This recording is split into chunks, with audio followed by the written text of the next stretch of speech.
पूज्य श्री राधा बाबा, एक बार की बात है कि चक्रधर जी विद्यार्थी जीवन, विद्यार्थियों की जिला स्तरीय संगीत प्रतियोगिता चल रही थी, जिसमें चक्रधर जी को भी सम्मिलित किया गया।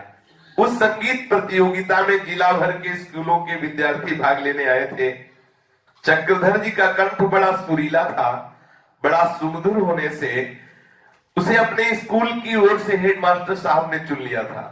चक्रधर जी बिना पूछे ही हेडमास्टर साहब ने प्रतियोगिता में जब नाम भेज दिया, संगीत प्रतियोगिता में जब भाग लेने के लिए पहुंचे, तो वहां गाने वाले विद्यार्थियों के गायन स्तर, वादन कौशल को देखकर चक्रधर जी तो चकित हो गए कि राग रागिनी और ताल संगीत सब विद्यार्थियों को ज्ञान। जो विद्यार्थी अन्य स्कूलों से आए थे उनमें बड़े अच्छे गायक और शास्त्रीय संगीत में बड़े प्रवीण थे। उनकी आलापचारी स्वर संधान को देखकर चक्रधर जी को लगा कि संगीत प्रतियोगिता में सब टेढ़ा खीर है, इसमें पार पाना, क्योंकि हमें कुछ ये ताल संगीत आदि का ज्ञान है नहीं।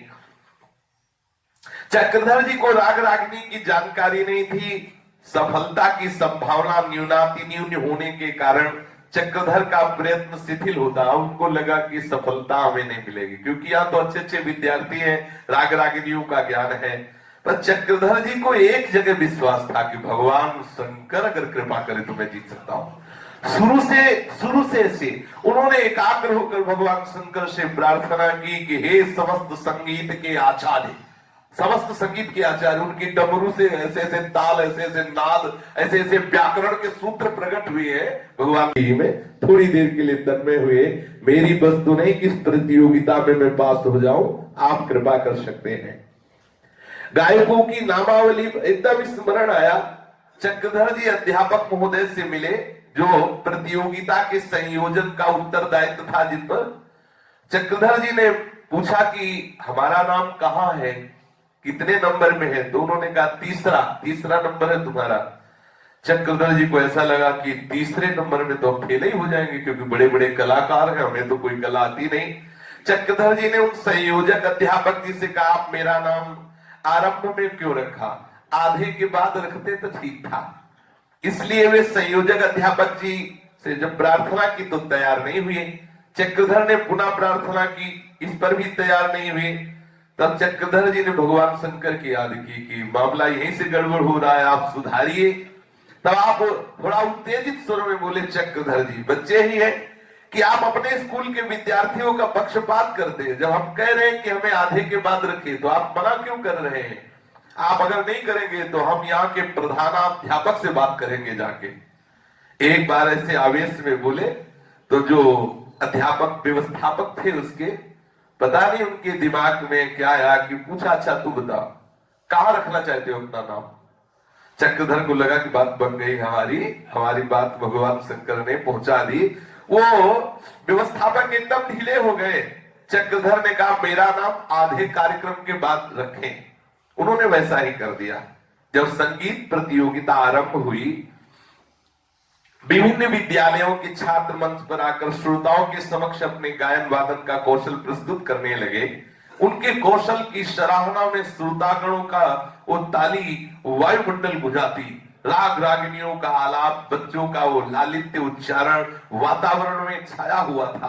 राग रागिनी के माधुर्य में जब एक एक श्रोता पगा हुआ था, तभी अपना कौशल प्रस्तुत करने के लिए चक्रधर जी को आदेश हुआ कि आप मंच पे जाइए। आधे विद्यार्थी हो गए। चक्रधर जी मंच में आए, देखा बहुत बड़ी सभा लगी और कोई राग रागिनी का ज्ञान नहीं।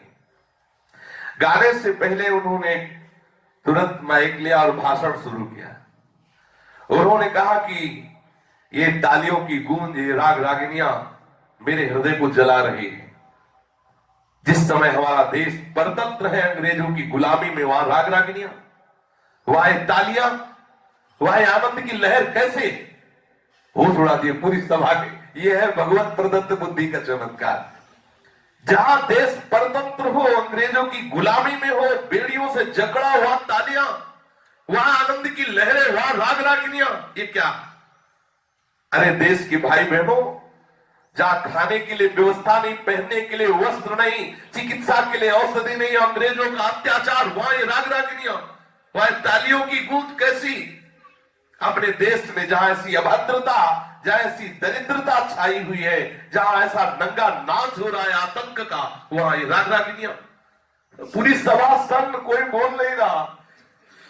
ये सितार की झंकार, ये तबले की खटक, ये गीतों का उल्लास, ये वाद्य वाद्यम, ये राग रागिनियों का मनोरंजन, ये कैसा? एक ओर सिसकते हुए वो हिंदुस्तानी जिन्हें अंग्रेजों की वो कठोरता सहनी पड़ रही, एक तरफ उन माता बहनों को जिनके साथ अंग्रेजों का अत्याचार, उनके आंसुओं की धारा, और एक तरफ इस सभा में आमोद और प्रमोद। मैं नहीं जानता कि शायद है मेरी इन भावनाओं से आपके आनंद में बाधा पड़ी हो, लेकिन मुझे बिल्कुल ये पसंद नहीं है। ऐसी परिस्थिति में मेरा हृदय व्यथित हो रहा है। मैं तो यही निवेदन करूंगा कि बंद करो ये हारमोनियम, तबला और तानपुरा और वालियन, कुछ नहीं बजेगा। मैं केवल अपनी मातृभूमि भारत की वंदना करूंगा, बस, इसके आगे कुछ नहीं गाऊंगा। ऐसा वक्तव्य, ऐसा प्रभावपूर्ण छोटा सा बालक और इतनी सभा सन्न, क्योंकि ऐसा भाषण और इस प्रभावशाली वक्तव्य से सारा वातावरण बदल गया। एकदम सन्नाटा, सब निस्तब्ध, नितांत नीरो वातावरण में वंदे मातरम का गीत गाया श्री चक्रधर जी ने, जो आजकल देश का राष्ट्रीय गीत है। एकदम समा बन गया, आवेश में गा रहे हैं। गीत में जब आया के बोले मां तुम अबले, उस समय तालियों का गूंज, जय हो ऐसा। और भारत का जो राष्ट्रगान किया, इस पर सब रीझ गए, सब रीझ, कोई संगीत नहीं, कोई, सब रीझ गए। चक्रधर का कंठ तो मधुर था, और उसमें देशभक्ति का आवेश और हाथों की भावपूर्ण चेष्टा, चेहरे पर वो जो तेज, सारा वातावरण राष्ट्रीय गीत के भाव से भर गया। मात्र वंदना, देशभक्ति की वंदना की पंक्तियों ने समस्त श्रोताओं को आकृष्ट कर लिया। गीत के समाप्त होते ही बड़े बड़े अधिकारी, सभापति दौड़ पड़े और चक्रधर जी को गोद में उठाने लगे, हृदय से लगाने लगे। सबसे बड़ा पारितोषिक चक्रधर जी को मिला, क्योंकि सब हृदय से लग, बड़े बड़े अधिकारी, क्योंकि सब राष्ट्रभक्त, और ऐसा बिल्कुल ज्वलंत भाषण, और ऐसा राष्ट्रीय गीत के हारमोनियम ढोलक वाले एक को नहीं बने, क्योंकि ये इनके हृदय के, और ये भगवान शंकर का चमत्कार। घोषणा के होते ही एक बार सारा का सारा पांडाल चक्रधर के पक्ष में हो गया, जब घोषणा हुई कि सभा का सबसे श्रेष्ठ इनाम चक्रधर जी को मिलेगा। चक्रधर जी जब मिडिल स्कूल में पढ़ते थे, उस समय की बात है, सरकारी शिक्षा विभाग की ओर से गया जिले के छात्रों की योग्यता की परीक्षा होने वाली थी। इस परीक्षा में सर्वप्रथम होगा उसको सरकार की ओर से प्रति माह 5 रुपए की छात्रवृत्ति मिलेगी। उस समय का 5 रुपए आज के 100 गुना रुपए से भी अधिक समझा जाना चाहिए। छात्रवृत्ति के साथ साथ सरकारी स्कूल के छात्रावास में रहने की सुविधा मिलेगी तथा शिक्षा शुल्क से विमुक्ति रहेगी। इस योग्यता परीक्षा में चक्रधर जी ने भी बैठने का विचार किया। उसने अपनी मां से कहा कि यदि 5 रुपए की व्यवस्था हो जाए तो हम भी परीक्षा में सम्मिलित हो जाए। मां से 5 रुपए की व्यवस्था की, परीक्षा के लिए गया शहर को गए। अब इस योग्यता परीक्षा में भाग लेने के लिए सारे गया जिले से लगभग 5000 छात्र आए थे। चक्रधर जी को बड़ी शंका थी कि इस भीड़ भाड़ में कोई बड़ी मुश्किल से मेरी मां ने 5 रुपए की व्यवस्था की है और कोई चुरा ले जाए तब तो हमारा सब गड़बड़ हो जाएगा, हम उसमें सम्मिलित नहीं हो पाएंगे। सावधानी रखने की दृष्टि से चक्रधर जी बहुत बुद्धिमान थे। 5 रुपए के नोट का नंबर बार बार देख करके याद कर लिया, अगर चुरा भी किसी ने लिया तो मैं अपना नंबर याद रखूंगा, और याद करके एक कागज पर नंबर नोट करके अलग से रख लिया कि अगर भूल भी गया तो नोट कर। बहुत बुद्धि, बहुत प्रवीण थी। बहुत सावधानी रखने पर भी जो शंका थी वही हो गया। किसी विद्यार्थी ने चक्रधर जी की असावधानी में वो 5 का नोट चुरा लिया। चक्रधर जी ने जब बार बार पता लगाते थे रुपया है कि नहीं, क्योंकि वास्तविक बात है कि उपरोहिती कर्म में कोई ऐसा खास रुपया नहीं आता था। ब्राह्मण लोग पहले ज्यादातर निर्धन होते थे, या तो जिनका राज दरबारों में प्रवेश होता था उनकी बात अलग थी, नहीं बस काम चलता था। बड़े तपस्वी और लोक कल्याण में संपूर्ण वृत्ति लगाने वाले। 5 रुपया उनका चोरी हो गया चक्रधर जी का। अब तो बड़े परेशान कि जिस परीक्षा के लिए आया था उसमें प्रवेश नहीं मिलेगा। डिप्टी इंस्पेक्टर आप स्कूल की इस योग्यता परीक्षा के सुपरिटेंडेंट थे। चक्रधर परीक्षा सुपरिटेंडेंट महोदय के पास गए और सारी बात सुनाई कि 5 रुपए की चोरी हो जाने का पूरा पूरा वृत्तांत महोदय को सुनाया। वो काहे को इसमें ज्यादा ध्यान देते। परीक्षा देने के लिए जिले से 5000 छात्र आए थे। इनमें से किसको चोर ठहराया जा सकता है, इस बारे में कोई कार्यवाही की जाना संभव नहीं है, ऐसा वो अधिकारी ने इनको बताया। सुपरिटेंडेंट महोदय के उत्तर से चक्रधर को बड़ी निराशा हुई। उसने तो ऐसा सोचा कि सुपरिटेंडेंट महोदय के सक्रिय होने से मेरा काम बन जाएगा, पर महोदय के द्वारा खाली हाथ लौटना पड़ा। चक्रधर जी इस समय अपने प्रयास से विरत नहीं हुए। जिस धर्मशाला में चक्रधर जी ठहरे हुए थे, बहुत से छात्र थे। उनकी संभाल तथा व्यवस्था का उत्तरदायित्व एक अध्यापक महोदय को सौंपा गया था। उन अध्यापक महोदय का नाम था श्री दामोदर प्रसाद जी। चक्रधर जी श्री दामोदर प्रसाद जी के पास गए और उन्होंने अध्यापक महोदय से कहा कि मेरे 5 के नोट की चोरी हो गई, अगर वो नोट नहीं मिलेगा तो मुझे परीक्षा में भाग नहीं मिलेगा। इस धर्मशाला में जितने छात्र हैं आप उनकी जांच करवाइए, मेरा नोट इन्हीं में किसी से होगा। तो कहा ऐसे कैसे पता चल सकता है। चक्रधर जी थोड़ी देर शांत हुए, भगवान शंकर से प्रार्थना की कि मुझे युक्ति बताइए। तो उन्होंने तत्काल एक युक्ति आई। उन्होंने कहा आप पंक्ति में खड़ा कर दीजिए सबको, और मैं बता दूंगा इसमें कौन सा चोर है, किसने हमारे पैसे चुराए हैं। पंक्ति में खड़े हुए छात्र आपकी उपस्थिति में एक एक करके मेरे सामने आए और मेरी दृष्टि में दृष्टि मिलाए। मैं बता दूंगा कि इस लड़के ने मेरे नोट चुराए हैं। मैं बता दूंगा कि किसने मेरा नोट चुराया। मैं नोट का नंबर आपको बता रहा हूं, आप चेक कर लीजिएगा। वो नोट इसके पास निकलेगा जो मेरे सामने आए और आंख में आंख मिलाए, जिसमें मैं कह दूं ये चोर है, पक्का वो चोर है। दामोदर प्रसाद जी मास्टर ने कहा ये कौन सी बड़ी बात है, ये तो अभी करवाए देता हूं। अध्यापक श्री दामोदर जी के आदेश पर सभी छात्र एक पंक्ति में खड़े कर दिए गए। चक्रधर जी खड़े हुए, एक एक विद्यार्थी सामने से निकला, बारी बारी से जो आता दृष्टि में दृष्टि मिलाते। भगवान शंकर से कहते बता दो इनमें से कौन सा चोर है, अंदर से बता दो। कई छात्र एक बार निकलते चले गए। एक छोटा सा छात्र आया और चक्रधर जी के सामने खड़ा हुआ, बस आंख ऐसे कर ली। चक्रधर जी सर्वथा अपरिचित थे। चक्रधर जी उसके ये चेष्टा देखते ही अंदर से आया कि हाँ यही है। दामोदर जी जो अध्यापक थे उनसे कहा कि इसने मेरा नोट चुराया है। अध्यापक उस छात्र को एक किनारे लाए, पूछा, उसने इनकार कर दिया, मैंने रुपया नहीं लिया। तब अध्यापक महोदय उस छात्र को कहा कि हम पुन नदी में डुबो डुबो के तो मारेंगे, नहीं सही बता दो कि तुमने नोट लिया है कि नहीं। वो पिटने के भय से बता दिया हाँ लिया है। जो नंबर बताया था चक्रधर जी ने वही नंबर निकला। अध्यापक की धमकी से उसने वो नोट दे दिया, मार के भय से वो नोट निकाल कर दे दिया, वही नंबर जो चक्रधर जी ने बताया। इस घटना से दामोदर प्रसाद जी के हृदय में बड़ा प्रभाव पड़ा कि एक बड़े बड़े अधिकारियों की ऐसी दृष्टि नहीं होती जैसे इस बालक चक्रधर की है। एकांत में ले गए और कहा कि तुम कोई सिद्धि जानते हो क्या, ऐसे कैसे तुम मतलब बता दे कि हाँ यही बालक है, एकदम सही निकला, और ऐसा कैसे। अध्यापक श्री दामोदर प्रसाद जी के पूछने पर चक्रधर जी ने कहा कि हम आपको हृदय की बात बताते हैं। मैं भगवान शंकर का अनन्य भक्त हूं। मेरे हृदय में भगवान शंकर का भावनात्मक विग्रह है और मैंने उनसे प्रार्थना की थी कि जो लड़का सामने आवे तो हमारे हृदय में संकेत कर देना ये है कि नहीं, अगर नहीं है तो ऐसा संकेत करना, है तो बता देना। मेरे सामने जो जो विद्यार्थी आता था मैं भगवान शंकर से उससे पूछता था कि ये है, तो उधर से उत्तर जब मिलता ना तो हम कह देते थे, ना उधर से उत्तर मिला हाँ यही है, हमने कह दिया हाँ इसमें हमारी कोई बात नहीं, इसमें भगवान शंकर की बात है। भगवान शंकर का ध्यान, हृदयस्थ भगवान शंकर से ऐसी तन्मयता, वो विद्यार्थी की स्थिति देखकर मास्टर समझ गए कि कोई साधारण बालक नहीं है। बहुत प्यार और बड़ा सम्मान, बड़ा आदर किया। चक्रधर जी के ताऊ जी थे श्रीपाल जी के सुपुत्र का नाम श्री देवदत्त मिश्र।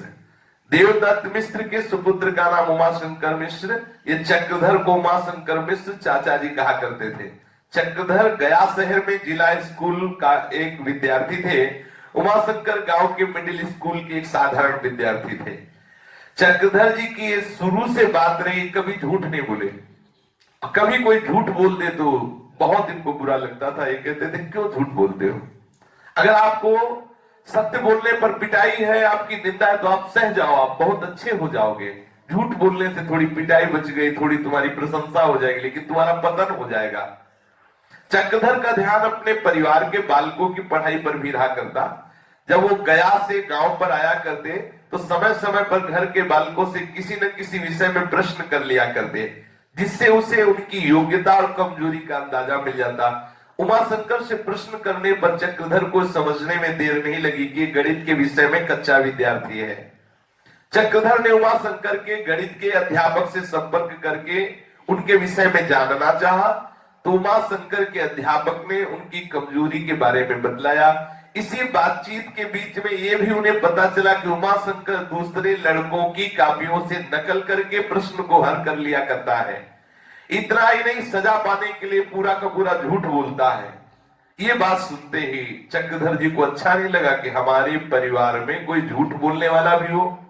अब जरा विचार कीजिए, अपने लोग झूठ को कुछ नहीं समझते, और अभी कोई ज्यादा वर्ष नहीं है हुए, पहले के कितने संत जो संत भेष में नहीं, एक विद्यार्थी है अभी, कितने दृढ़ है झूठ। मेरे परिवार में कोई झूठ बोले, देखो कितनी बड़ी बात है। अपने लोग झूठ बोल रहे हैं, और वहां देखो कैसे पहले लोग, पहले कितनी पवित्रता थी। झूठ कोई और गोस्वामी तुलसीदास जी ने लिखा, नहीं असत्य सम पातक पुंजा, झूठ बोलना बड़ा पाप है। झूठ बोलते ही कलयुग का प्रभाव आने लगता है। उमाशंकर के अध्यापक से उनके बारे में यथार्थ बात सुन करके श्री चक्रधर जी ने एक दिन बुलाया और 1 घंटे तक बताया, भाई यदि तुम झूठ बोलते हो, थोड़ा तुम्हारी पिटाई बच जाती है, तो इससे क्या, झूठ बोलोगे थोड़ी पिटाई, आपको मार खानी पड़े, तो हम तुम्हें सच्ची कहते हैं, भगवान की प्रसन्नता मिलेगी, तुम्हारा कल्याण हो जाएगा, तुम बहुत अच्छे विद्वान हो जाओगे। ये बार बार तुम झूठ बोलकर नकल करके आप बच जाते हो, ठीक नहीं, इस कमजोरी को दूर करो। चक्रधर जी के प्यार से समझाने पर कि कभी झूठ मत बोलना, उमाशंकर जी ने जीवन भर के लिए व्रत ले लिया कि आज से मैं कभी झूठ नहीं बोलूंगा, चाहे मार ही क्यों न डाला जाऊं। ये चाहिए जहां तक हो तहां तक इस झूठ रूपी शत्रु से बचे, क्योंकि हमारे प्रभु का नाम है सत्य नारायण। बिल्कुल, हम लोग झूठ को किस तरह से प्रयोग करते हैं आप देख लीजिए। गोस्वामी तुलसीदास जी ने लिखा, झूठे ही लेना, झूठे ही देना, झूठे ही भोजन, झूठ चबेल। मतलब कोई सत्ता ही नहीं रह गई सत्य की। बात कर रहा है बिल्कुल 100% में कम से कम इतना तो हो गई 80% सही है, 20 झूठा हो सकता है। लेकिन यहां समझना मुश्किल होगा कि 20 सही है कि 100 के 100 झूठे, पूरा का पूरा झूठ। झूठे ही लेना, झूठे ही देना, झूठे भोजन, झूठ चबेना। सत्य वार्ता पर बहुत ध्यान दें, हम अपने जीवन में कम से कम परमार्थ के प्रतीक है। हाँ, पूरा का पूरा प्रयास करें, कम बोले, जो भी बोले सत्य बोले, क्योंकि बाबा ने कहा सत्य बोलने से परम कल्याण होता है, सत्य बोलने से भगवान की प्रसन्नता मिलती, सत्य बोलने से जीवन में एक दिव्यता आती है। चक्रधर जी जब हाई स्कूल में पढ़ रहे थे तब विज्ञान के अध्यापक की धर्मपत्नी का देहांत हो गया। वो राजक क्षमा की बीमारी से मरी थी, राजक क्षमा टीवी। अतः कोई भी व्यक्ति शव ले जाने के लिए तैयार नहीं हुआ, कोई भी व्यक्ति। अध्यापक की पत्नी जो टीवी से मरी तो कोई शव ले जाने के लिए तैयार नहीं था, क्योंकि परमाणु होते हैं टीवी वाले में। स्कूल के प्रधानाचार्य ने चक्रधर जी को बुलाया और कहा, बेटा कोई भी शव ले जाने के लिए तैयार नहीं है। उन्होंने कहा, हम अपने सब विद्यार्थियों को तैयार करते हैं। छात्रावास से लगभग 30-32 छात्र तैयार किए श्री चक्रधर जी ने। प्रधानाचार्य ने इस कार्य के लिए उत्साहित करते हुए सेवापरायण चक्रधर को तैयार किया। चक्रधर के तैयार होते कई छात्र और तैयार हो गए। प्रधानाचार्य अपने चपरासी दिए, अर्थी तैयार की गई, शव को श्मशान घाट पर ले गए, चिता सजाई गई, शव को रखकर चिता में आग लगा दी गई। सभी उस छात्र उस रेतीली जमीन पर बैठ गए। तब तक एक साधु आया। वो साधु तो नाम मात्र का था। उसने कहा, यहां शव जलाया जा रहा है, मुझे 5 रुपया दीजिए। चक्रधर जी ने कहा, हम लोग तो विद्यार्थी हैं, हमारे पास कुछ है नहीं। तो बहुत सोच समझ के अर्थ देने के लिए तो शास्त्र पात्रता की बात कहता है। भोजन किसी को भी पवा सकते हो, बैठो भाई भोजन पालो, कोई वस्त्र नहीं फटा कपड़ा पहने, पहना सकते हो, लेकिन अर्थ देने में सावधानी रखनी चाहिए। चक्रधर जी ने कहा कि हम तुम्हें कैसे पैसे दे सकते हैं, हमारे पास तो पैसे हैं भी नहीं, हम सब विद्यार्थी हैं। वो साधु तो बिगड़ने लगा। ऐसे भी होते हैं कि मांगते अगर ना दो तो वो लड़ने लगते हैं, गाली देने लगते हैं। ऐसे भी भगवान के विचित्र विचित्र भगत हैं। चक्रधर जी ने बहुत समझाया पर नहीं माना। तो चक्रधर जी के जो साथी थे बद्री प्रसाद जी, उन्होंने कई अपने मित्रों को हुस्काया। फिर जैसे वो मक्खियों के छत्ते में ईंट मारो ना तो मक्खियां दौड़ पड़ती है, ऐसे विद्यार्थी भी लग गए उस साधु को परेशान करने, तो नाना प्रकार से तंग करने लगे। भागला पड़ा साधु को वहां से। अब बच्चे तो बच्चे ही है सब विद्यार्थी, लेकिन चक्रधर जी के हृदय में इस बात से बड़ा दुख पहुंचा कि क्या साधु के साथ ऐसा बर्ताव करना चाहिए जो सब उनके विद्यार्थियों ने किया। वो मन में बड़े चिंतन में डूबे कि ये ठीक है, ये अभद्रता क्यों। वो पैसे मांग रहे थे, हम ना देते, लेकिन अब बार बार धिक्कार करने लगा मन कि एक ठीक है वेशधारी से, लेकिन क्या मेरे लोगों के द्वारा अभद्रता होनी चाहिए? नहीं। स्वयं प्रश्न होने लगा, क्या ये कार्य उचित था? नहीं। क्या यही जीवन है? ये क्या जो आप कर रहे हो यही जीवन है? नहीं। उसी दिन से उन्होंने चंचलता का त्याग किया। हम ऐसे विद्यार्थियों का संग नहीं करेंगे जो इस तरह की वृत्ति धारण करते, इस तरह की उद्दंडता करते। अब अपने विद्यार्थियों के पास भी रहने पर वो बड़े ही गंभीर रहते, चंचलता रहित रहते। गांव में एक जगह नाटक मंडली आया करती। मंडली में बड़ा अभिनय गायन वादन हो रहा था। उस मंडली में एक महिला थी जो बड़ी सुंदर थी। ये नवकिशोर जो अवस्था होती है, इसी में मोड़ होता है जीवन का। इसमें बहुत सावधानी की जरूरत होती है। छोटे छोटे बच्चे बच्चियां जो परमार्थ के मार्ग पर चलना चाहते हैं उनको बहुत सावधानी, इसी अवस्था में सावधानी। ऐसे ऐसे बच्चे हैं जिन्होंने गंदी बातें सीख ली, उनको सुधरना बड़ा कठिन हो रहा है, इसलिए बहुत सावधान रहे। बड़ा आकर्षण है इस अवस्था में, परस्पर आकर्षण, संसार के प्रति आकर्षण, बड़ा उत्साह होता है। वो उत्साह अगर संसार की तरफ चला गया तो भ्रष्ट कर देता है। उस नवयुवती का सौंदर्य भी बड़ा अच्छा था और कंठ भी बड़ा मधुर था, अभिनय भी बड़ा मधुर था। चक्रधर जी उस महिला को देखकर आकृष्ट हो गए। बच्चे ही थे, नवकिशोर अवस्था थी। उसकी कला देखकर, उसका बोलना देखकर, उसका हाव भाव देखकर, महिला के गायन की सुंदरता, अभिनय की स्वाभाविकता सराहनीय थी। कार्यक्रम के बाद चक्रधर उसके बारे में जानने की चाह की, ये कहां रहती है, कौन है, कैसा। इतने ही उसमें गुण दिखाई दिए चक्रधर जी को कि उसका सम्मान करना चाहते थे कि मैं कोई इसकी सेवा कर दूं। इतना आकर्षण हृदय में हुआ। पूछताछ करने पर पता चला कि आप जिसके लिए पूछ रहे हो बहुत गिरे स्तर की स्त्री है, तुम्हें नहीं चाहिए ऐसे निंदनीय जीवन से जीने वाली का तनिक भी किसी तरह से संपर्क हो, तुम्हें नहीं चाहिए। जो लोग, जिन लोगों को द्वारा नाटक हुआ, नौटंकी हुई थी, उन लोगों से पूछा कि मैं मिलना चाहता हूं, तो उनका तुम अच्छे विद्यार्थी हो, तुम्हें नहीं मिलना चाहिए, ऐसे मिलने की क्यों इच्छा करते हो? सात्विक और संयमित जीवन जिनका है उन्हीं से मिलना ठीक होता है।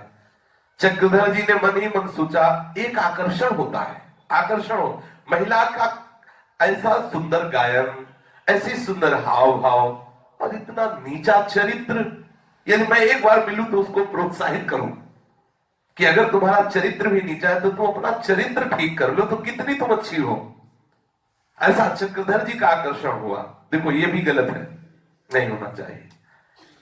चक्रधर जी इसी चिंता में कि मुझे किसी तरह उससे मिलना चाहिए और उसके कल्याण के लिए उसे समझाना। इतना सुंदर बोलती हो, ऐसे सुंदर हाव भाव करती हो, फिर तुम गंदे चरित्र वाली क्यों हो? मैं समझाऊंगा उसके लिए, उसको समझाऊंगा, इससे अच्छा होगा। उसी दिन रात्रि में एक सिद्ध संत उनके स्वप्न में आए।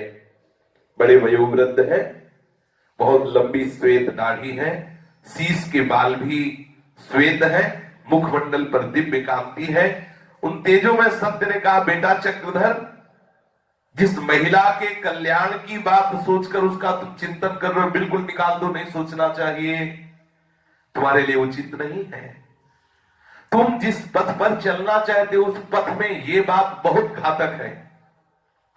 ये संसार सुधार का कार्य यद्यपि शुभ है, लेकिन अभी तुम इधर मत देखो।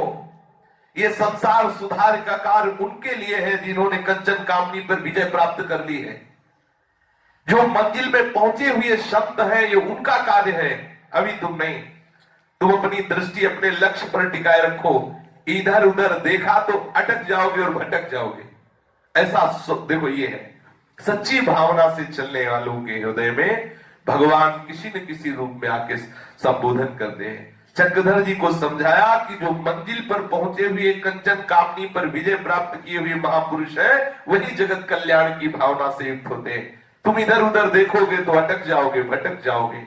इतना कहकर वो संत अदृश्य हो गए। उसी समय चक्रधर जी की नींद खुली। अब प्रभात होने वाला था। प्रातःकालीन स्वप्न में उन तेजों में संत ने जो निर्देश किया और विचार किया और जीवन भर के लिए नियम लिया कि अब हम कभी किसी स्त्री के हाव भाव, उसके गान बजान, उसकी चेष्टा पर कभी आकर्षित नहीं होंगे। मैं कभी भी किसी भी स्त्री से मिलने की भावना अपने हृदय में नहीं आने दूंगा। ऐसा उसी समय दृढ़ निश्चय किया। उन दिनों सारे देश में राजनीतिक आंदोलन और समाज सुधार की लहर प्रबल रूप से व्याप्त थी। राजनीतिक गतिविधियों में सदा निमग्न और समाज सुधार की दिशा में सतत प्रयत्नशील प्रबुद्ध लोगों की जो विचारधारा थी, उसका प्रभाव चक्रधर जी के किशोर मानस पटल पर भी था।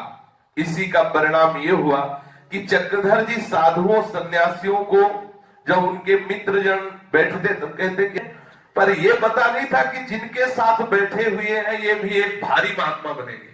श्री चक्रधर जी, एक बार श्री महिपाल जी जो चक्रधर जी के पिताजी हैं, ये पुरोहित कर्म करते थे। किसी यजमान के यहाँ दुर्गा सप्तशती का पाठ करने का निमंत्रण लिया, स्वीकार किया।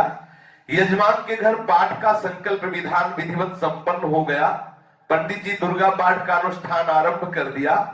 अनुष्ठान की बीच अवधि में एक बार अस्वस्थ हो गए, तो अब उस दिन जाना नहीं हो पा रहा था, अनुष्ठान पूरा करना था। तो किशोर अवस्था को प्राप्त चक्रधर जी से कहा कि बेटा तुम्हें संस्कृत का ज्ञान तो है ही, आज मैं जा नहीं सकता, बहुत शरीर अस्वस्थ है और दुर्गा संकल्प का पाठ है, तो तुम जा सकते हो वहां पाठ करना।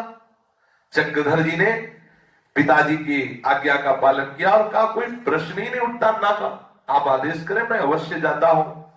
जिस यजमान के यहाँ पाठ करना था वो दूसरे गांव का था। प्रातःकाल स्नान आदि से निवृत्त होकर चक्रधर जी ने दुर्गा सप्तशती की पोथी संभाली और यजमान के गांव को चल दिए। यजमान के घर जाकर पाठ किया। पाठ पूर्ण करने में बहुत अधिक समय लग गया, क्योंकि जो रोज पाठ करते उनका अभ्यास होता है और जो रोज पाठ नहीं करते तो फिर संस्कृत के श्लोकों का धारा प्रवाह पाठ करना संभव नहीं, इसलिए समय लगता है। तो 3.5 घंटा लगा पूरा एक एक अक्षर पाठ करने में। दोपहर का समय हो गया, मुख पर थकावट। रास्ते में मामा जी मिले चक्रधर जी के, और वो मामा जी के चरण छुए, प्रणाम किया और पूछा कि थके मांदे से कहां से आ रहे हो, कैसे आ रहे हो।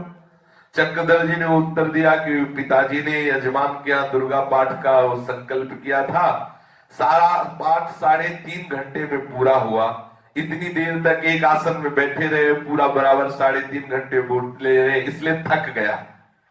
अब पीठ सहलाकर मामा जी ने कहा है, तो मामा जी पिता के माँ का भाई है, माता पिता की तरह सम्माननीय है। और 9-10 पृष्ठ तो ऐसे ही बात करते करते पलट दिए जाते हैं। अभी तुम नए हो और आजकल के जजमान दक्षिणा ही कितनी देते हैं, अगर ऐसे पाठ करें तो जीवन निर्वाह नहीं होगा, तुम अभी बच्चे हो। चक्रधर जी ने अपने मामा की बात मान ली। क्षण भर के कुसंग का प्रभाव पड़ा कि जीवन की जो एक सत्यता, उसमें देखो बाधा आ गई। को न कुसंगति पाए न साई। दूसरे दिन चक्रधर जी दुर्गा पाठ में गए, जजमान से पूजन कराया। 6 मिनट सामने बैठा रहा, 6 मिनट देवी प्रपन्नार्थ हरे प्रसिद्ध प्रसिद्ध मातर जगतो खिलत से जोर जोर से, और जहां जजमान गया तो 20 पेज से थोड़ी देर में पाठ पूरा किया। गांव के वापस आ रहे थे, लेकिन मन में लगा कि ये ठीक नहीं, ये बहुत गलती हो रही है। और ये पक्की बात है कि अगर कोई उपरोहित कर्म करता है, जजमान से संकल्प लेता है कि मैं आपका ये अनुष्ठान पूरा करूंगा, और जजमान संकल्प दे करके पूर्ण रूप से उपरोहित के ऊपर आश्रित है, अगर उपरोहित अब उसमें त्रुटि करेगा तो पाप का भागी उपरोहित बनेगा। बहुत निंदनीय दुर्गति होगी यदि शास्त्री संकल्प करके यजमान का पूरा कार्य नहीं करोगे तो। ऐसा थोड़ी कि कोई देख नहीं रहा, जो जज है वो तो देख ही रहा है। उसने तो संकल्प कर दिया, मान लो आपको 5,000 रुपए संकल्प करके दे दिए दुर्गा पाठ के, आपने पाठ नहीं किया, उसको दुर्गा पाठ का फल मिलेगा, तुम्हारी दुर्गति होगी पक्का। इसलिए बहुत सावधान रहने की जरूरत होती है जो पुरोहित कर्म करे। एक बार इसीलिए धनी मानी नहीं होते थे पुरोहित जन, पंडित जनों का धन होता था तप। ओ तप बल विप्र सदा बरियारा, तपस्वी होते थे, भले ऐसे हो लेकिन बड़े बड़े राजा कांपते थे क्योंकि उनके पास तप होता था धन। घर पर आकर चक्रधर जी के हृदय में बात पची नहीं, उन्होंने अपने पिताजी को सुनाया कि मामा मिले थे कल, उन्होंने ऐसा कहा तो आज हमने ऐसा पाठ किया। सुनते ही महिपाल मिश्र जो चक्रधर जी के पिताजी थे, बड़ा कष्ट हुआ। यद्यपि बीमार थे, पुत्र को चक्रधर जी को हृदय से लगाते हुए कहा, बेटा बिल्कुल नहीं, बिल्कुल नहीं, बिल्कुल नहीं, ये हम ब्राह्मणों को बिल्कुल शोभा नहीं देता। हमारे सामने नियम लो कि कभी भी जीवन में ऐसी त्रुटि नहीं करोगे, जो अनुष्ठान लिया सांगोपांग करेंगे। दक्षिणा निरपेक्ष यजमान के प्रति भाव होना चाहिए, दक्षिणा से निरपेक्ष होकर यजमान के मंगल की भावना पुरोहित में होनी चाहिए, इसीलिए वो पुरोहित बंधनी होता है। जीवन का निर्वाह तो भगवान की कृपा से होता है, यजमान थोड़ी करता है। हम केवल यजमान के कल्याण के लिए अनुष्ठान करते हो, जो दे दे दे दे, नहीं हम प्रभु के आश्रित रहते हैं। यजमान की दक्षिणा हमारा जीवन नहीं है, हमारा शास्त्रीय विधान से चलना जीवन है, भगवान की अहेतु की कृपा हमारा जीवन है। यजमान दक्षिणा कम देता है तो चिंता की बात नहीं, हमारा अनुष्ठान ठीक हो जाएगा तो हमारे प्रभु प्रसन्न हो जाएंगे। हमें प्रभु जब प्रसन्नता मिलेगी तो रह क्या गया। इतना कहने के बाद तत्काल उठे, बीमार थे, बिस्तर से पवित्र हुए, भूमि पर बैठे, आसन बिछाया और जजमान के लिए संकल्प किया।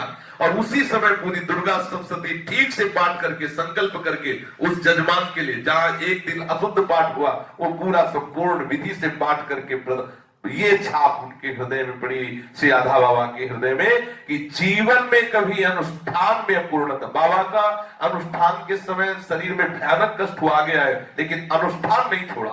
सांगोपांग अपना ही सही, पर जो अनुष्ठान लिया उसे सांगोपांग निर्वाह किया। अभिनय करने में चक्रधर जी बड़े कुशल थे। अभिनय पटुता देखकर इनकी बड़ी सराहना होती, कोई भी अभिनय।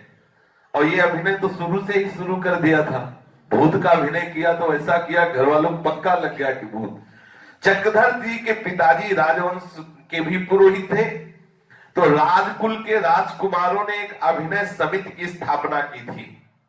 उस राजघराने में चक्रधर जी का बड़ा सम्मान था, वे हमेशा चक्रधर जी को पास बुलाते थे और अभिनय में कभी कभी इनको कोई अभिनय देते थे। एक दिन अभिनय के लिए इनको पागल का अभिनय दिया गया। चक्रधर जी को एक अभिनय, पर्दे के सामने से नाटक मंच में आते हैं विद्यार्थी जन और नाटक करते हैं। अब पागल का जब रोल दिया गया तो चक्रधर जी ने कहा कि हम पर्दे के सामने से नहीं आएंगे, हम कहीं से भी आएंगे लेकिन ऐसा अभिनय करेंगे कि पूरी सभा को हम पक्का पागल साबित कर देंगे कि हम पागल हैं। बोले अभिनय से मतलब हमें पर्दे से आप, ये केवल प्रधान को सूचना दी कि दर्शक को किसी को पता न चले, हम पागल का रोल करेंगे। जिस समय उस नाटक में पागल का रोल आएगा तो हम आएंगे बन के, लेकिन कहां से आएंगे किसी को पता नहीं, सामने से आएंगे नहीं, पक्की बात है।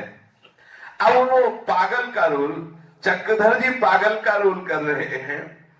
वैसे जो भी रोल करता आता था पर्दे के सामने से आता था, तो जब पागल का वेश बना के आने का समय होता ना कि इस समय पागल आने वाला है, तो सबकी दृष्टि थी पर्दे के, सब पर्दे से ही तो आएंगे। अब चक्रधर जी ने पूरा पागल का रोल, ऊपर काला लगाना, नीचे सफेद लगाना, फटे पुराने कपड़े बांध के ऐसा, और दीवाल फांद के, दीवाल जहां सब दर्शक ऐसे बैठे हुए थे, दीवाल थी, दीवाल फांद के एकदम ऐसे चिथड़े से ढका हुआ, ऐसे चिल्लाते पागलों जैसा, और दीवाल फांद के एकदम आए और 2-4 कंकड़ ऐसे लिए हुए और ऐसे किसी को ये पता ही न रहा कि हम नाटक देख रहे हैं। सबको था नाटक के लिए तो पर्दे से आए वो सीधे, तो जिसने देखा सब खड़े हो गए, सब चिल्लाने लगे एकदम कंकड़ मार। तो जहां राजा साहब बैठे हुए थे कुर्सी में नाटक देखने के लिए, एक कंकड़ सीधे मारा उनके पैरों में लगा, वो भी खड़े हो गए, भयभीत हो गए, अरे हटाओ पागल घुस आया। सब चिल्लाने लगे कि अरे भाई कोई तो रोके, ये पागल यहाँ क्यों आ गया, यहाँ तो नाटक चल रहा था, ये पागल कहां से आ गया।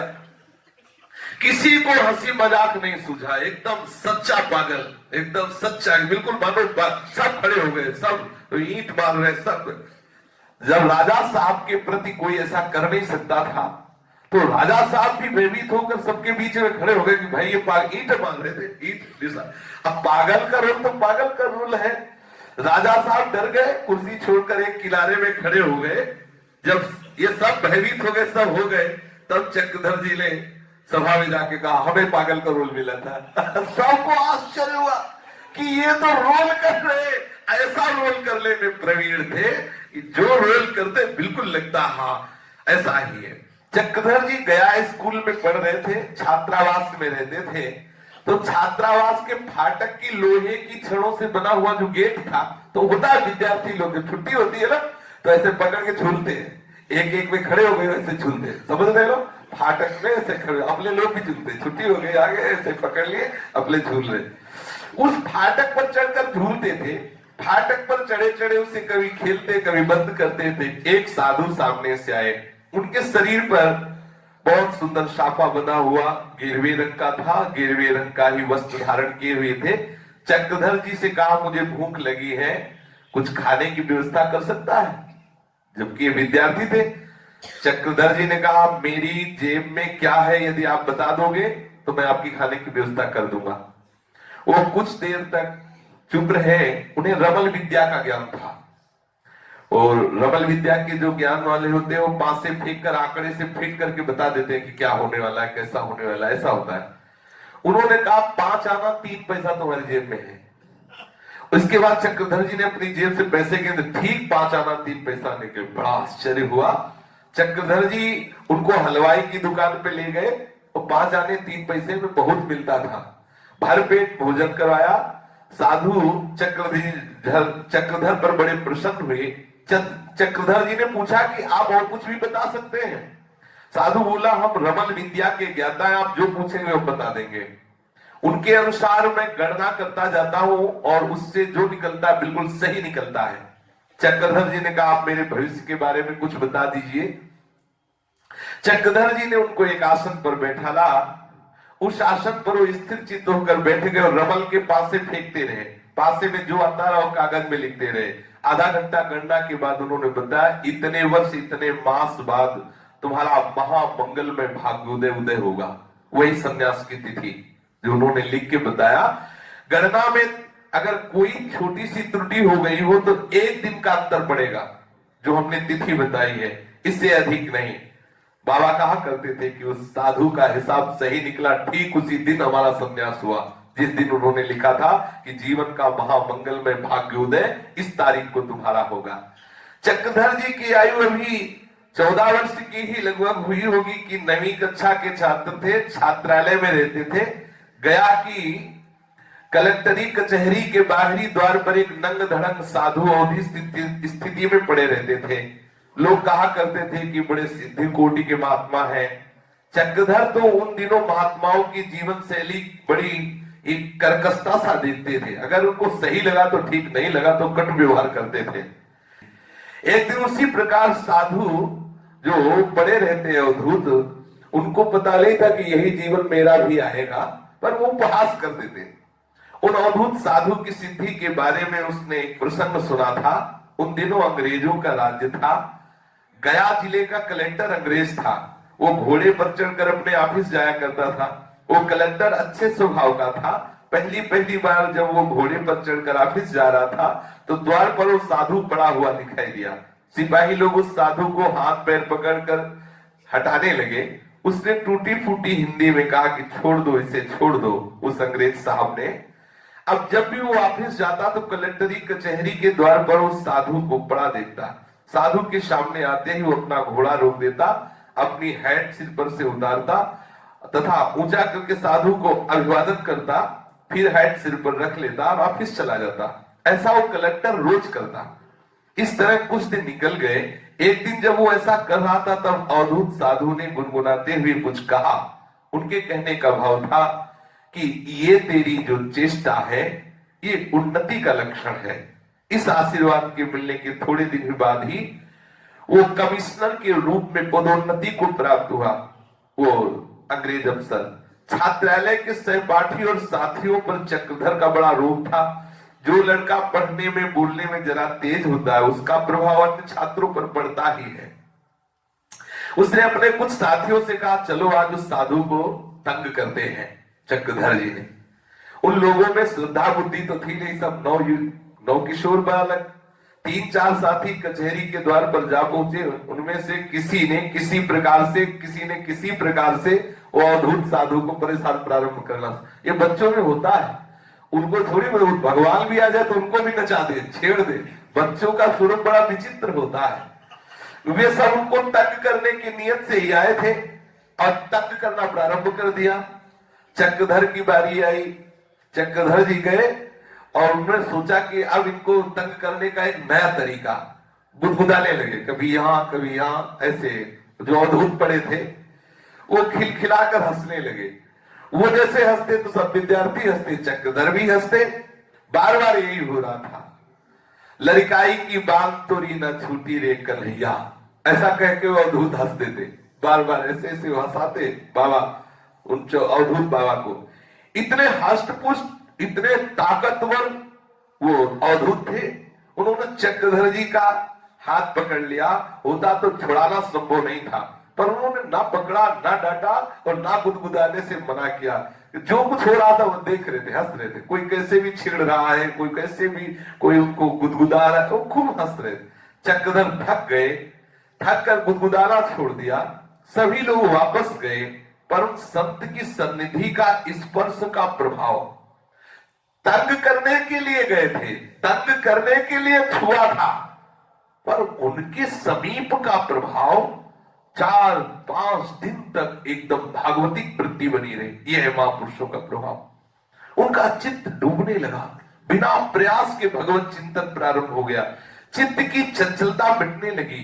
हृदय में एक अपार शीतलता, अपार शांति। बार बार वही अवधूत का हंसना, बार बार वही अवधूत की यह है संतों का प्रभाव। हटाने पर भी नहीं हटेगा। सौम्य स्वभाव होने लगा। जैसे संतों का दर्शन शास्त्रों में कहा है अमोघ होता है। बाबा ने बताया कि मेरे जीवन में उन संत की मुस्कुराहट जिनको गुदगुदाया अवधूत का, प्रतिक्षण मेरे जीवन को उठाना प्रारंभ कर दिया।